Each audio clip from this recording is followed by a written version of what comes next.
The Greatest Generation's Children. In 1945, the most destructive war in human history finally ended. Millions of American servicemen returned from Europe and the Pacific. They came home to wives they had barely seen, children who sometimes did not recognize them, and a country already preparing to transform itself.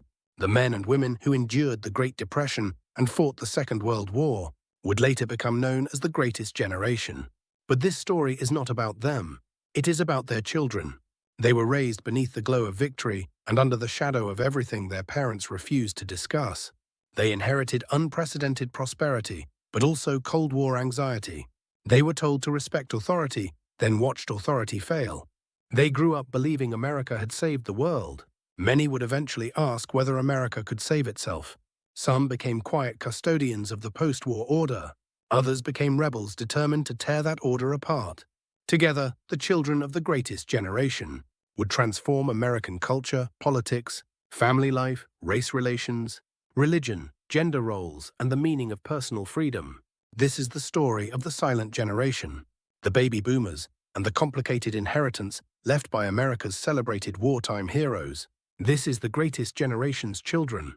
To understand the children, we must first understand their parents.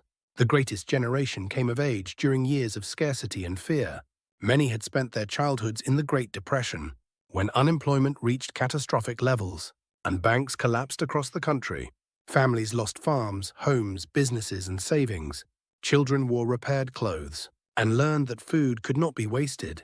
Then came war. After Japan attacked Pearl Harbor on December 7, 1941, the United States entered a conflict that demanded sacrifice from nearly every household. More than 16 million Americans served in the armed forces. Millions of women entered factories, shipyards, offices, and military support roles. Families accepted rationing. Communities collected scrap metal. Children bought war bonds. Death arrived through telegrams.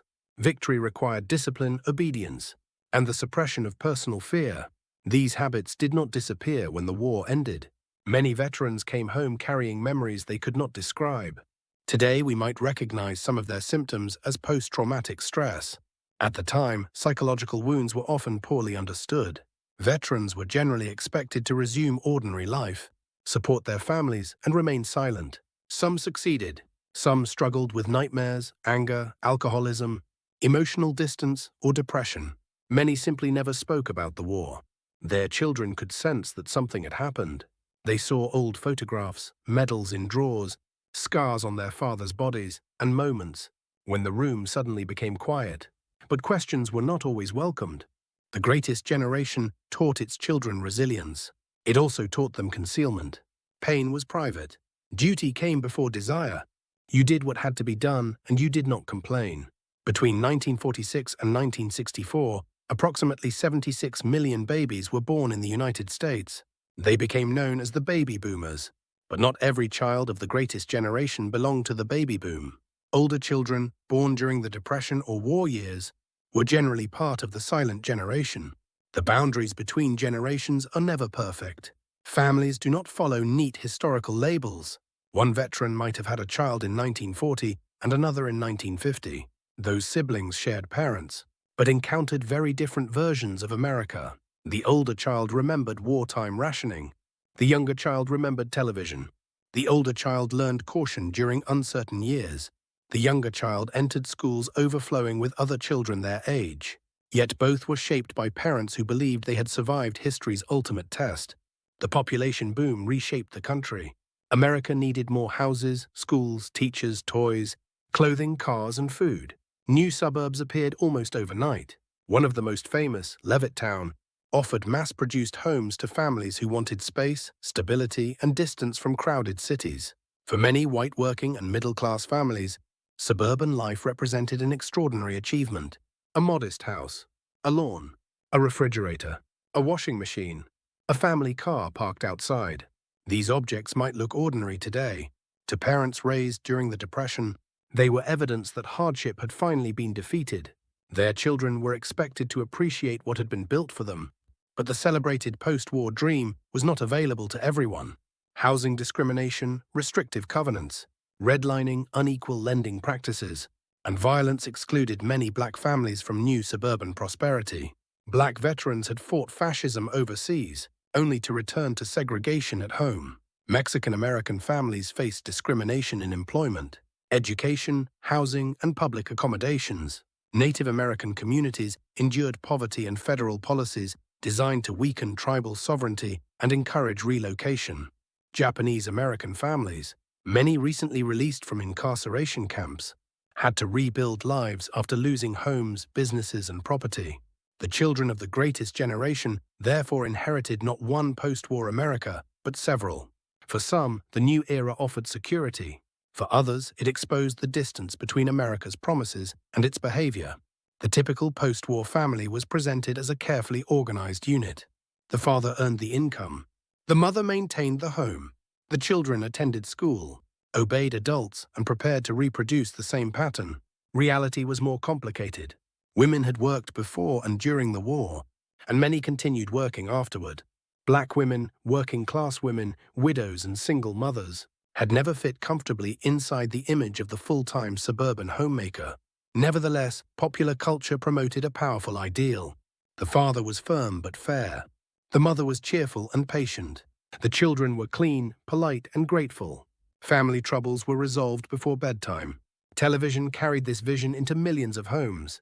In 1950, only a small share of American households owned a television.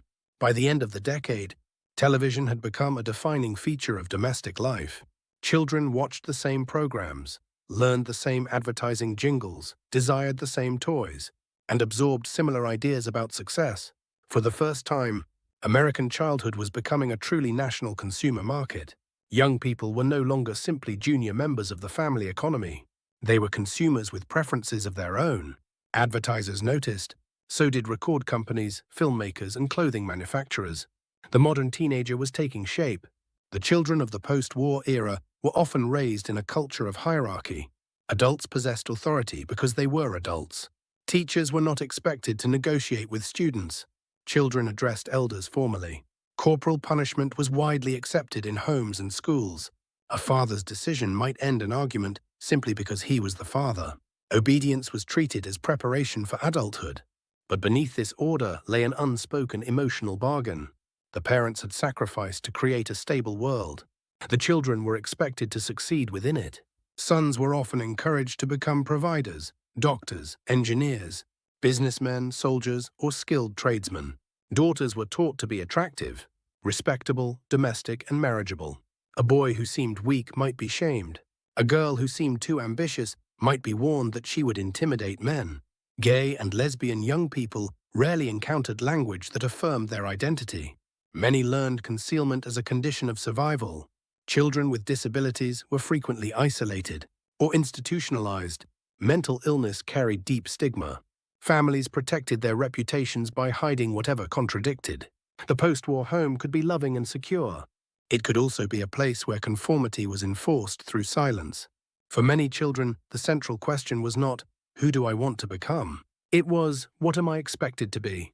To parents who had spent their youth working, saving, or fighting a war, teenage leisure could seem suspicious. Why did young people need their own music? Why did they need so many clothes? Why were they spending hours talking on the telephone? Why did they question household rules? The children thought they were merely growing up. Their parents sometimes feared they were becoming soft.